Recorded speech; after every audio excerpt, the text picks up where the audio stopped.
నమస్తే మామ, నేను బస్సుకి ఒక ప్లేస్కి అయితే వెళ్తున్నా అని చెప్పా కదా, అక్కడికైతే చేరుకున్నా. ఇక్కడ మన ఇండియాకి సంబంధించిన ఇండియన్ కల్చర్ యాక్ట్స్ అయితే జరుగుతున్నాయి, చూసేయండి ఫ్రెండ్స్.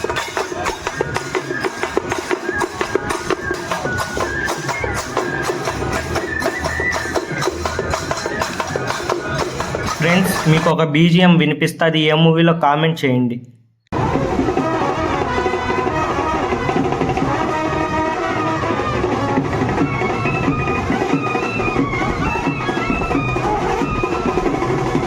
తర్వాత కోలాటం అయితే చూసేద్దాం ఫ్రెండ్స్.